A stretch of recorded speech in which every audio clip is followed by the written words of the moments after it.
Aleluia. Santo, santo. Preciso continuar, neném. Um minutinho.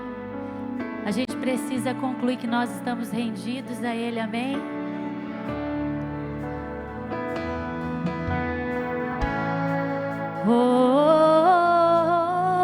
Como é?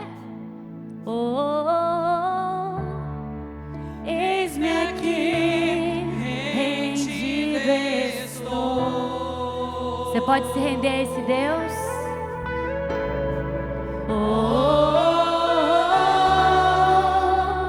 Eu sou teu e tu és meu.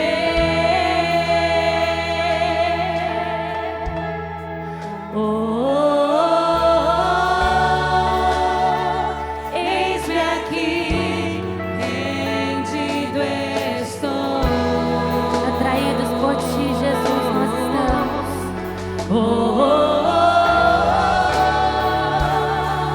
Eu sou teu e tu és meu.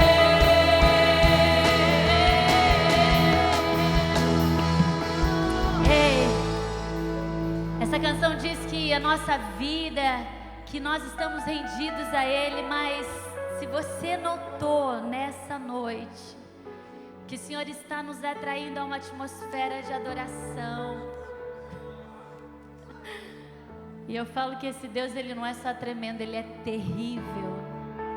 Terrível no sentido de o esquadrinhar dEle, sabe, nos encabula, nos envergonha, nos constrange. Ah, queridos, abra a sua Bíblia. No livro de Êxodo, entendam o que o Senhor veio falar conosco nessa noite. Eu já chorei, eu já sorri.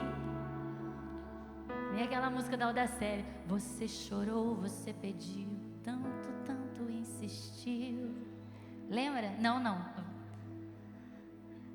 A gente ora, a gente chora, a gente fala. Mas eu falo que Deus já começa, quando termina uma palavra, Ele já começa a planejar a próxima, amém? Vocês encontraram o livro de Êxodo? Vocês estão rápidos, hein? Que bênção! Êxodo capítulo 5, eu tinha falado que era esse número? Êxodo capítulo 5. Achei que vocês iam demorar mais.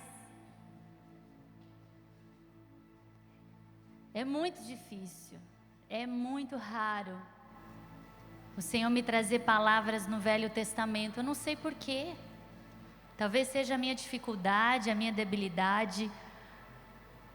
Mas hoje o Senhor, a semana inteira, aliás, Ele me incomodou com essa palavra. Em Êxodo capítulo 5, o Senhor está atraindo o povo hebreu a pela primeira vez ofertar algo ao Senhor em comunhão, unidos em um povo só, a levar aquele povo a uma atmosfera de adoração única. E nós falamos hoje através dos louvores só sobre adoração. E a palavra do Senhor no livro de Hebreus, no capítulo 5, no versículo 1 e 2 diz assim, 1 e 2 diz assim: depois disso, Moisés e Arão foram falar com Faraó e disseram: assim diz o Senhor, o Deus de Israel: deixe o meu povo ir para celebrar-me uma festa no deserto.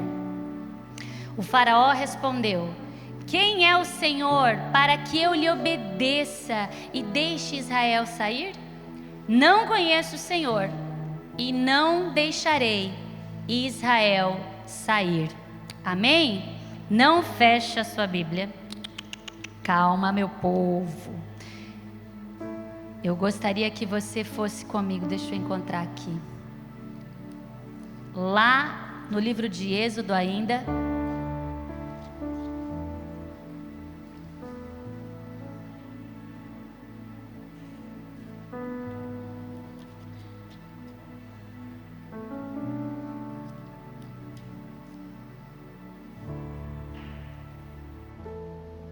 Lá no Êxodo capítulo 12.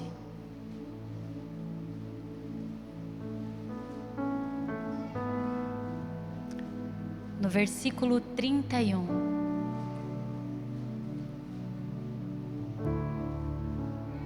Acharam?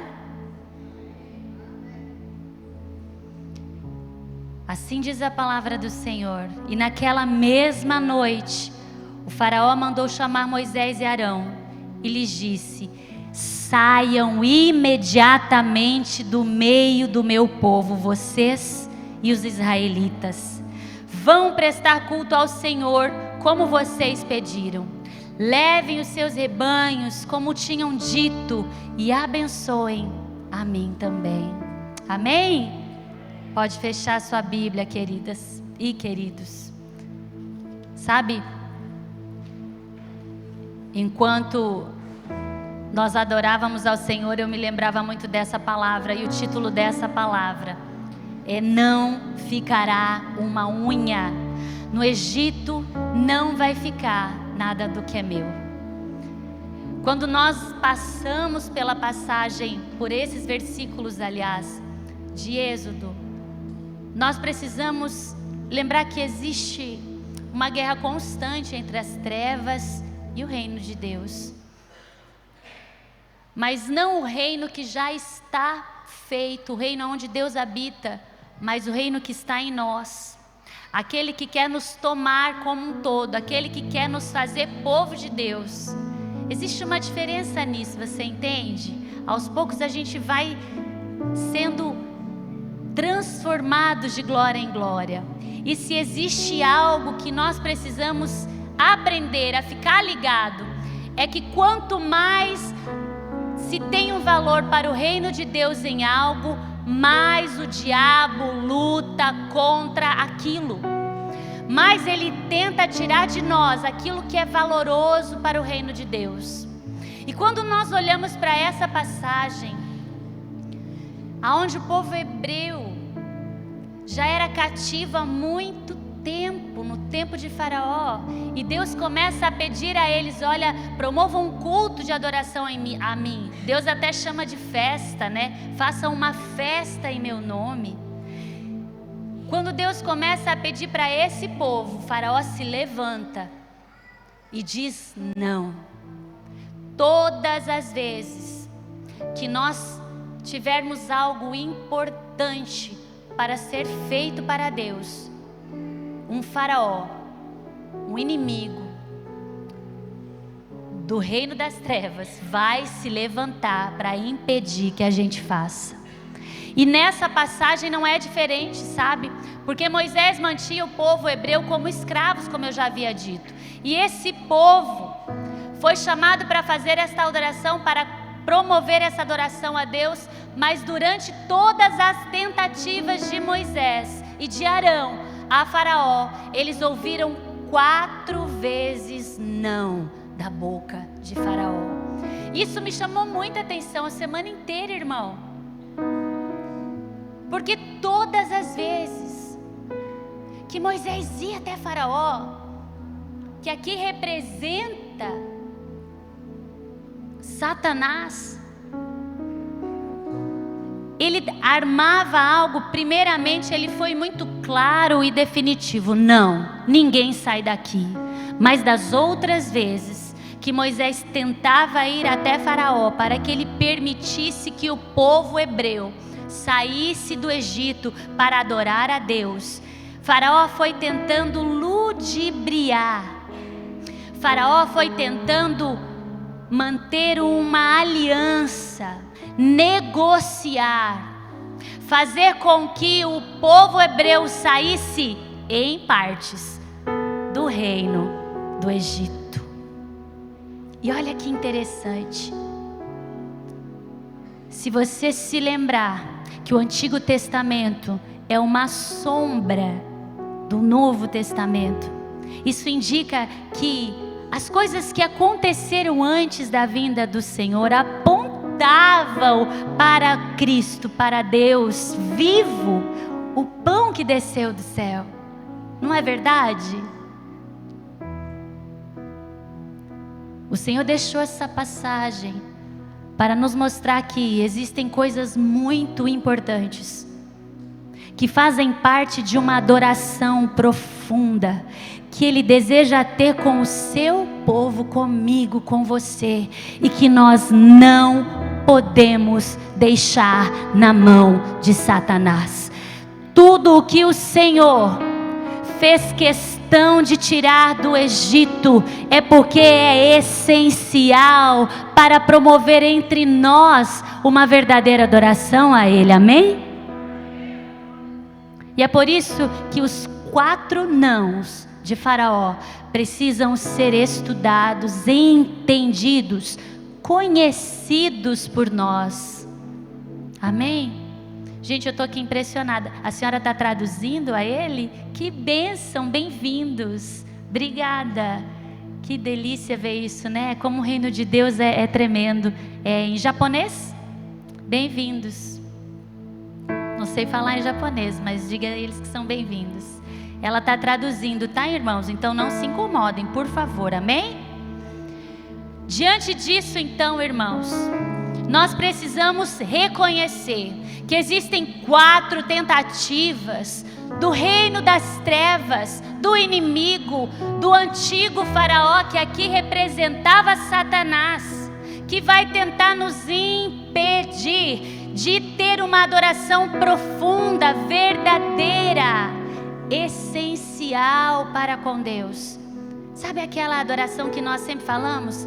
Em espírito, em verdade, te adoramos, te adoramos. Como que ela é dita? Como ela é promovida? Como ela é feita? Sabe, a primeira vez que nós ouvimos essa canção, ou que nós passamos por essa passagem, nós nos perguntamos como é feita uma verdadeira adoração. Porque dentro do meu coração eu sei o quanto eu amo ao Senhor. Dentro do meu coração eu tenho certeza absoluta que eu amo mais do que tudo.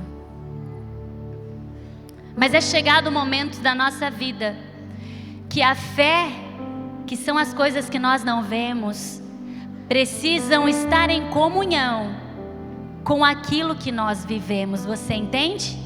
Porque a ideia só se torna verdade quando ela é praticada. Então a minha fé precisa ter obras, ela precisa ser comprovada, ela precisa ser produzida de glória em glória, de momentos em momentos da nossa vida. Não é só um sentimento, porque tudo o que fica dentro ainda da nossa razão e que não é produzido como atitude, fica só dentro das nossas ideias. Muitas pessoas dizem que amam, mas fazem o mal, justificam o mal, dizendo que é por amor. E é por isso que obras sem fé e fé sem obras é morta. Quando Moisés então chega a Faraó e pede a Faraó: deixa o meu povo ir para que nós possamos adorar, a primeira coisa que Faraó diz a eles é: não, adorem aqui, continuem aqui. Por quê, meu irmão? Porque o povo do Egito era um povo que tinha uma multidão de deuses. Era um povo politeísta. Quem já viu aquela bonequinha Polly? Cadê as mães aqui? Levanta a mão, mamãe. Vocês lembram da bonequinha da Polly? Polly significa muitos. E politeísta, onde adoravam muitos deuses, mas o maior era quem? Faraó. E ele dizia: pode adorar aqui, não precisa sair, adorem ao seu Deus aqui, na minha terra. Porque diante da possibilidade de perder a mão de obra de um povo escravo, Faraó se viu amedrontado. Ele viu o perigo de perder uma multidão de milhares de escravos. E é exatamente isso que nós precisamos entender, que a primeira tentativa do inimigo de impedir a nossa adoração é que nós não saiamos do reino das trevas, que nós não saiamos do Egito, que nós não saiamos de praticar as velhas obras, de fazer o que é comum para o mundo, mas não é aceitável a Deus. O Senhor continua não aceitando muitas coisas que o mundo diz que pode ser feito. E pasmem vocês, queridos, aquele que vive como antes vivia, que praticava o que antes praticava, não saiu do Egito, não se afastou do reino das trevas. Sabe por quê? Porque neste mundo as pessoas ainda falam mentiras, nesse mundo as pessoas ainda trapaceiam, as pessoas ainda colocam os lucros acima dos valores, as pessoas continuam traindo, roubando, continuam tendo vícios, se prostituindo, indo a lugares que promovem a prostituição, a lascívia, ou ainda continuam indo a lugares que adoram outros deuses, continuam apostando, continuam praticando obras ilícitas, continuam falando imoralidades, continuam com as mãos cheias de violência, de sangue, com a boca violenta. E tá tudo bem, é o capitalismo, é normal. Eu nasci assim, eu cresci assim, e se nós ficarmos falando tudo que ainda é permitido no mundo das trevas, no Egito, a gente não consegue sair do primeiro não. A verdade é essa. Nós precisamos nos afastar do que é normal, do que é comum para quem é do mundo, porque para nós nos aproximarmos de Deus, nós precisamos estar fora desse mundo. Nós somos peregrinos, nós não habitamos junto com esse reino, e é por isso que a tentativa que o mundo vai fazer com que a gente permaneça no reino das trevas é dizer para nós: pode continuar do jeito que você é, Deus te aceita como você é, até aqui está correto, mas existe uma vírgula, uma continuação na frase. Mas nós precisamos mudar. Nós chegamos a Deus como nós estamos, mas nós não podemos permanecer como nós somos. É preciso que o Egito saia de nós. E para a gente perder esses costumes, para a gente perder esses vícios, para a gente perder essas manias, a gente precisa se afastar da cultura do mundo e conhecer a cultura de Deus. O nome disso, querido, é transformação, é consagração. A gente começa a se afastar daquilo que não agrada a Deus e a praticar o que agrada a Ele. Eu saio do Egito e entro no reino de Deus. É por isso que o povo do Egito era chamado só entre eles de Israel. Faraó chamava eles de hebreus, porque dentro deles o povo era conhecido. Eles habitavam em uma terra separada do Egito, uma terra chamada Góden. E naquela terra, no primeiro não de Faraó, ninguém sai, começou as pragas do Egito. O Senhor mandou 3 pragas que alcançou toda a população egípcia e os hebreus. Sim, os hebreus também sofreram quando o Nilo se fez como sangue. Os obreiros também sofreram todas as vezes que Deus tocou pelas 3 primeiras vezes contra o seu povo, contra o povo de Israel, porque eles ainda estavam contaminados pelo Egito. Nós precisamos nos afastar disso, sabe? Porque quanto mais longe nós estivermos, menos as pragas nos atingirão. As 3 primeiras pragas, transformando o rio Nilo em sangue, as rãs e os piolhos, atingiram todo o povo da terra do Egito e de Gósen. Só que eis que de repente, na segunda tentativa de Moisés e Arão, para que o povo fosse adorar a Deus, e Faraó sempre começava a ludibriar. Ele disse: olha, vocês podem até ir, mas vocês vão adorar no deserto, perto. Vocês não podem ir longe. E eu volto a dizer para vocês que para adorar ao Senhor existe transformação e consagração. Aquele que tenta viver em 2 mundos, na verdade não habita em nenhum. A palavra de Deus nos diz que acaso pode a luz habitar com as trevas? Acaso pode uma semente frutificar em um terreno espinhoso? A gente consegue? Eu acho engraçado, aproveitando a situação, as pessoas que estão trocando de língua, que precisam conhecer uma nova língua, elas começam a confundir, a trocar a língua, e não conseguem falar direito nem a que estão aprendendo, e começam a esquecer um pouco da linguagem que elas sempre falaram. Palavras mais difíceis, palavras mais complicadas nos fogem à memória. E se a gente também tenta viver nesses 2 mundos, no mundo das trevas, no mundo do Egito, mas no reino de Deus, a gente também não vai conseguir nem ser habitante do céu, e muito menos viver bem aqui na terra. Sabe, queridos, um morno o Senhor vomita. Não queira você cumprir um ritual, a ser religioso, a vir uma vez por semana ou 2 na casa do Senhor, mas quando estiver lá na escola, lá no seu trabalho, fazer como eles fazem, falar como eles falam, ou tentar viver como eles vivem, porque aquele que tenta habitar em 2 mundos não habita em nenhum. Para Deus, nós precisamos ter só um caminho, olhar para frente, nunca olhar para trás,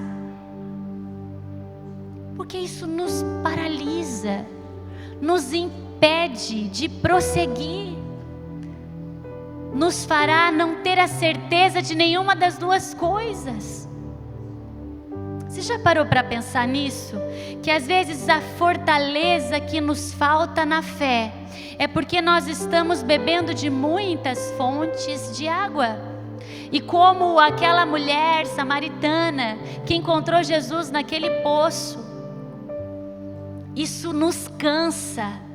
É muito pesado querer agradar 2 senhores, 3, querer viver em 2 mundos. É cansativo para qualquer pessoa. Imagine para nós que conhecemos o Deus verdadeiro, o Todo-Poderoso, aquele que tudo sabe, que tudo pode, que tudo vê, porque quando nós estamos diante dele, nada se compara, nada é igual, nada é real a não ser ele. Quando nós olhamos para ele, tudo precisa ser deixado para trás.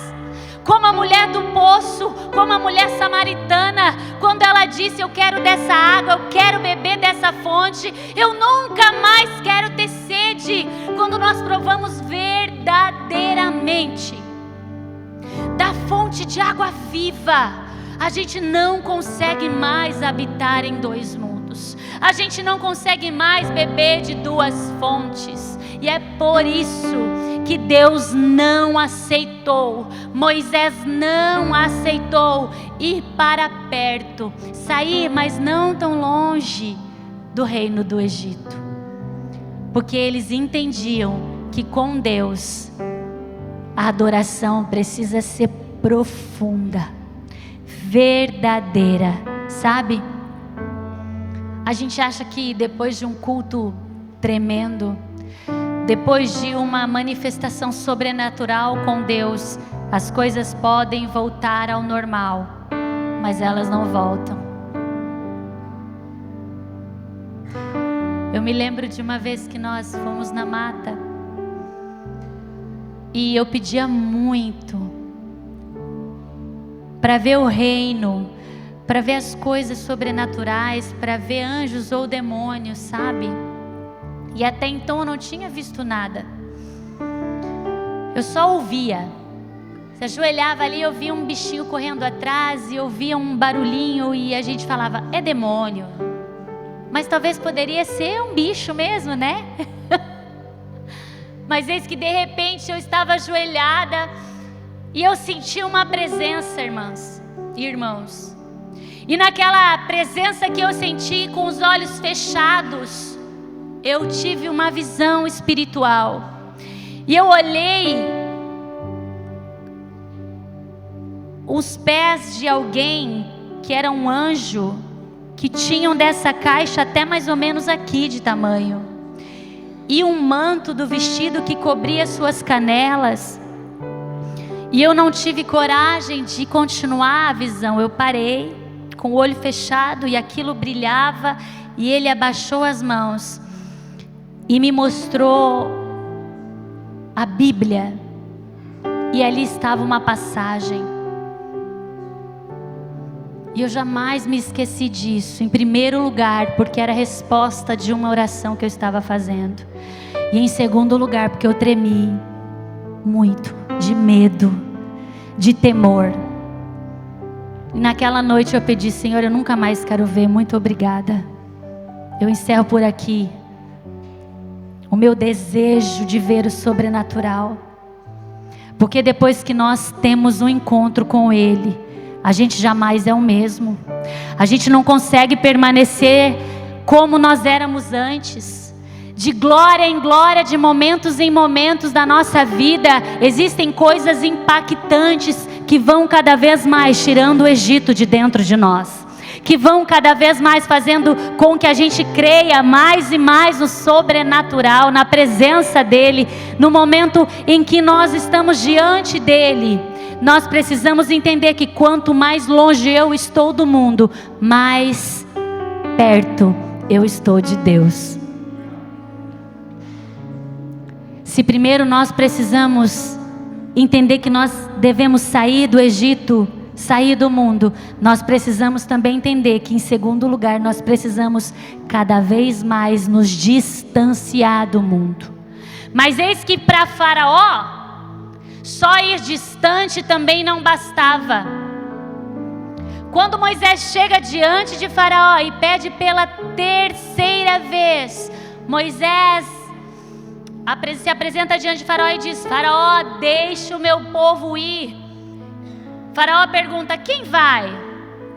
Moisés responde, vamos todos, mulheres, crianças, rebanhos. Faraó diz, não. Mulheres e crianças não, só vão os homens, que os homens adorem, as crianças e as mulheres ficam. E essa é a terceira manifestação do impedimento das trevas, para que a nossa adoração não seja profunda, não seja impactante. É quando o inimigo tenta retirar de nós o legado que nós podemos deixar aos nossos filhos. Nós temos um compromisso com a nossa hereditariedade. Nós temos um compromisso com os nossos filhos. A Bíblia diz que os filhos são herança do Senhor. Só que existem pessoas que não percebem que essa é uma das maiores tentativas do inimigo, de fazer com que a nossa adoração seja rápida, seja superficial. Existem pessoas que não entendem que todas as vezes que existe um impedimento na nossa família para que todos na nossa geração adorem ao Senhor em comunhão, é uma estratégia do inimigo para que isso ocorra somente na sua geração. Quando o Faraó impede as crianças e as mulheres de irem adorar ao Senhor, ele estava garantindo a constância da escravidão na terra do Egito. Quando o inimigo impede a sua família, o seu filho, o seu marido ou a sua esposa de adorar em comunhão conosco, ele está garantindo que não haja continuidade no reino da adoração dentro da sua família. É comprovado, irmãos, por pesquisa científica. A família que tem a mesma fé, 94% dos seus filhos continuarão e permanecerão por muitas gerações na mesma fé. Mas a família que tem apenas um membro cristão, 54% de chance de que os seus filhos não continuem na mesma fé. Existe um nível de adoração muito profunda quando a família por completo adora ao Senhor. A atmosfera da casa é diferente. O ambiente onde nós crescemos é um ambiente saudável, onde o amor flui, aonde o respeito flui, aonde não há violência, aonde não há condenação, aonde há perdão, aonde há passividade, misericórdia, graça, bondade, benevolência, os dons e o maior de todos, o amor, é palpável em um lar onde toda a família adora ao Senhor. É por isso que hoje em dia o inimigo luta com todas as forças para que a família se rompa. Se não há separação física, há separação espiritual. E é por isso que eu venho como pregadora da palavra, representante do Senhor, te pedir: o dia que o seu filho disser, eu não quero ir para a igreja hoje, você vai usar a sua autoridade e vai dizer, vai sim.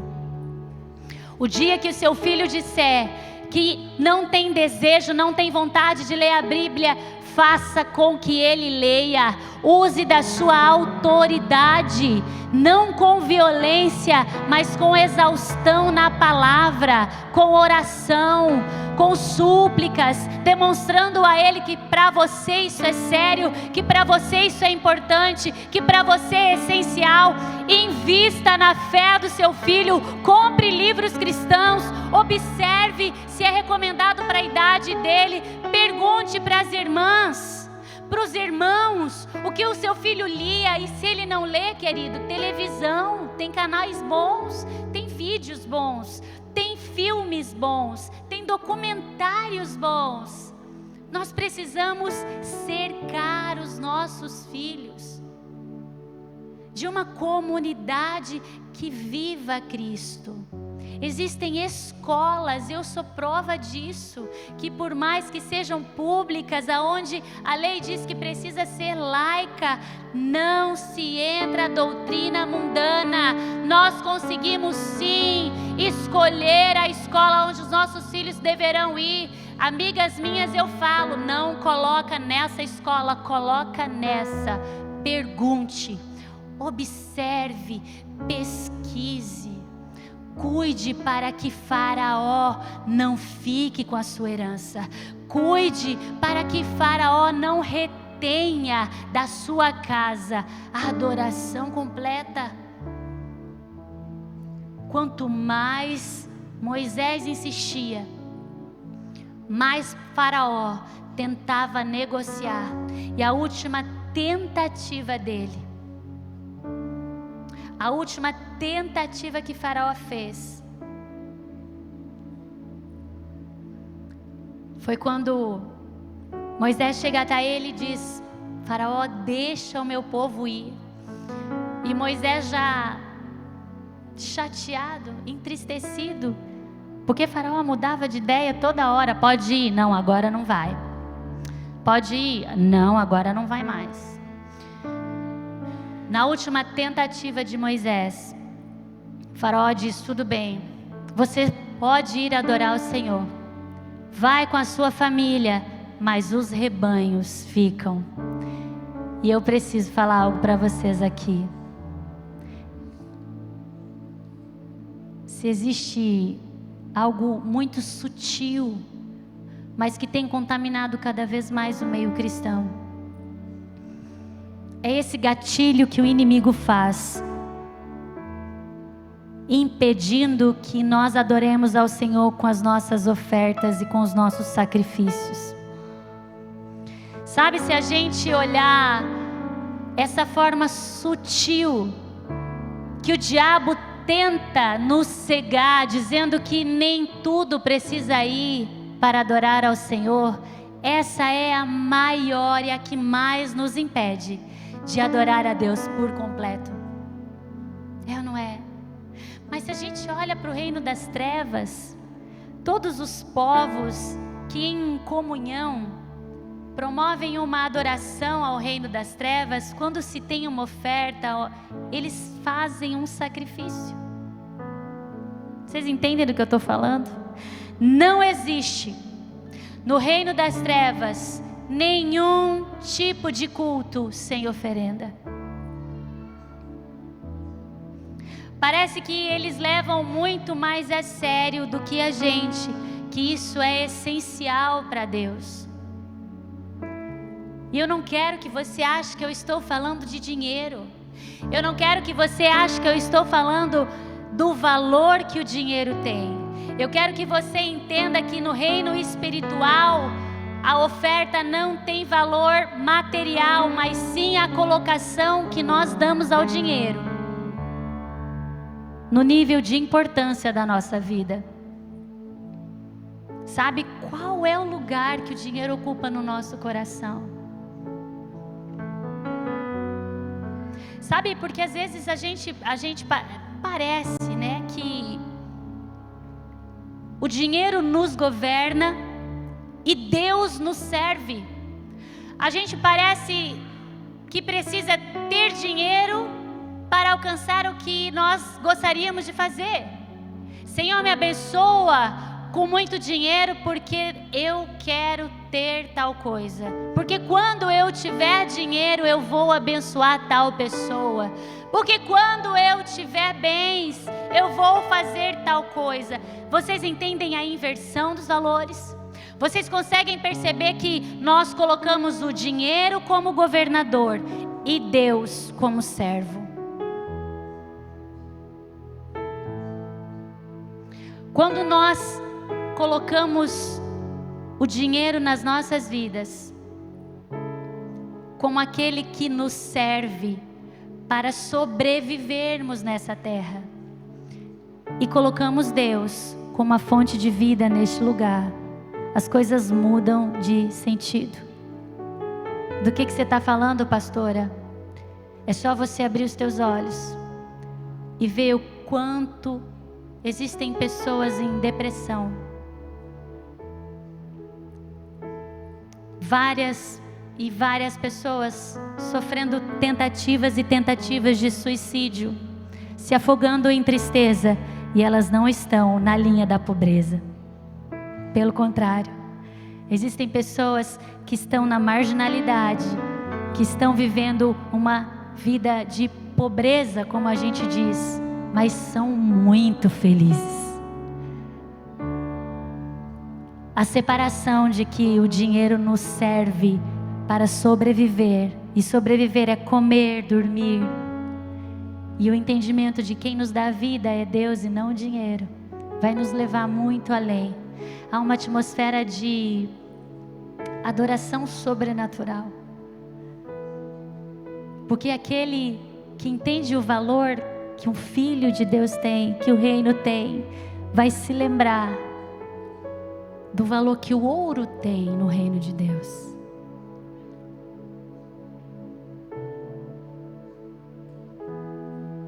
Aonde está o ouro? Onde estão as pedras preciosas? Quando o Senhor constrói para nós uma morada, Ele coloca sobre os nossos pés o ouro, e Ele coloca sobre os muros, sobre as casas, diamantes, jaspes, porque não importa o valor que isso tem aqui no mundo, importa é que para Deus quem tem valor valor é você, é nós, é a nossa alma, é aquilo que nós carregamos. Então aonde estão os valores verdadeiros? Quando o faraó diz, deixa o teu gado, o teu rebanho, Moisés diz, nesse mundo eu não deixo. Sabe por quê? Porque a justificativa de Moisés era a seguinte, meu irmão e minha irmã: eu preciso levar, porque eles serão escolhidos para ofertar ao meu Deus. Eu não pago o preço que o mundo pede, aquilo para mim não tem valor, mas quando Deus me pede, eu dou o que for necessário, eu pago o que for preciso para agradar ao meu Senhor. Quando foi que nós invertemos esse valor? Quando nós aceitamos deixar as nossas ofertas, os nossos dízimos, os nossos sacrifícios muito bem guardados para o dia do desespero. Mas às vezes Deus nos cobra, nos pede uma oferta, ainda que seja pequena, e a gente tem medo de doar. O que Deus quer provar para o seu coração, para a sua vida, é que quem é o Senhor da sua vida não é o dinheiro, é Ele. É por isso que quando você sentir o Senhor batendo na sua porta e te pedindo para fazer um sacrifício, seja financeiro, seja de tempo, seja de algo que vai transformar a sua vida, entenda que Ele está te provando para comprovar que você tem um Senhor e quem te governa é Ele. Você pode dizer amém?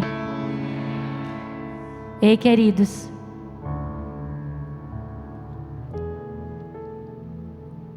ontem quando nós fomos no Family Day, o pastor Walter trouxe uma palavra que trouxe aos meus olhos o sentido dessa última negativa de Faraó. Sabe quando Maria pega o vaso de alabastro e derrama aos pés de Cristo? Aquela mulher tinha aquele vaso como um bem precioso. E eu não sei se você sabe, mas eu fui pesquisar. O vaso de alabastro, ele era usado para mulheres em dias especiais. Não é igual o meu e o teu perfume que a gente passa todo dia para sair perfumada. Ele não podia ser usado assim.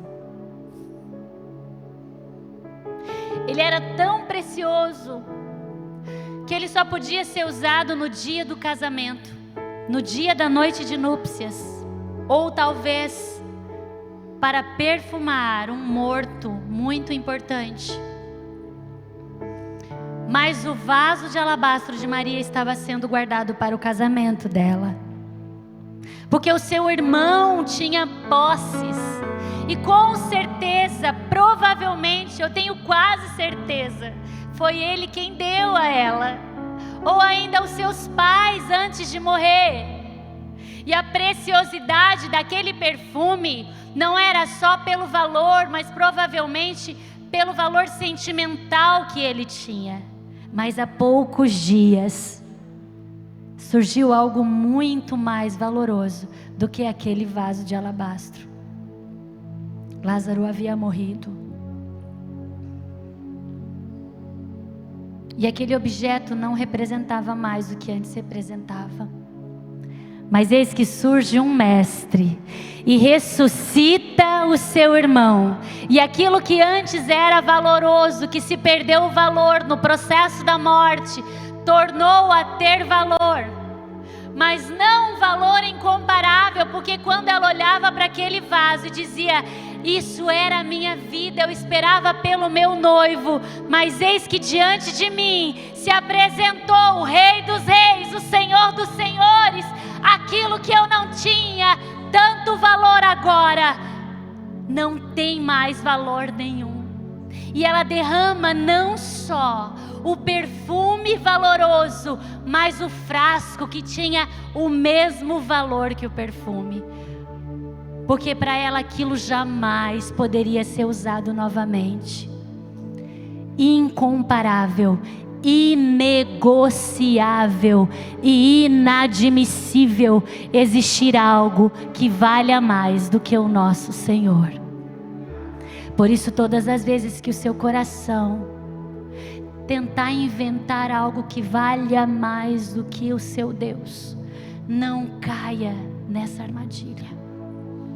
Não é o seu salário que te sustenta, não é o teu emprego que vai transformar a sua vida, não é a faculdade que vão abrir as portas para a sua vida, é o Deus que você serve, é a quem você atribui o verdadeiro valor, é a quem você coloca o seu governo, é a quem você coloca a sua vida, é que vai fazer com que ela valha a pena, não só neste mundo, mas na vida eterna, amém?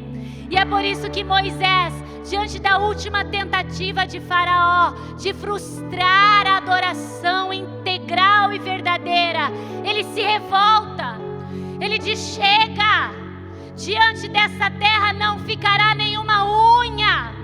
Às vezes vai ter Bíblia que vai estar escrito nenhum casco, que era do cavalo, né? Ele diz: aqui não fica nada, porque essa terra não tem mais valor nenhum para nós. Nós iremos e adoraremos ao nosso Deus, porque se não for autorizada a nossa saída, o Senhor virá com muita, muita fúria debaixo desta terra. Eu sei que vocês já sabem o que aconteceu. E eu quero que você fique de pé, para que você entenda de uma vez por todas. Thalita, vem para cá. Deus nos chama, querido, para essa adoração completa. Talvez você esteja cansado, abatido, porque você está há anos tentando fazer com que a tua família, com que os teus filhos, a tua esposa venha para o Senhor. E você está cansado deste momento. Talvez você esteja cansado também de buscar a salvação ou a integração daqueles que você ama, que estão ao seu redor, e você tenha desistido de completar a tentativa, sabe? Ou você esteja aí dependendo de um socorro, de algo emergente na sua vida, e tem olhado para as coisas desse mundo, porque as dificuldades nos cegam, nos impedem, nos fazem perder a visão. Talvez você esteja aí desesperado por uma porta de emprego, porque as dívidas estão te afogando. Mas eu venho te dizer nessa noite que existe algo que nos completa, que é necessário, que é essencial, que é a adoração em espírito e em verdade.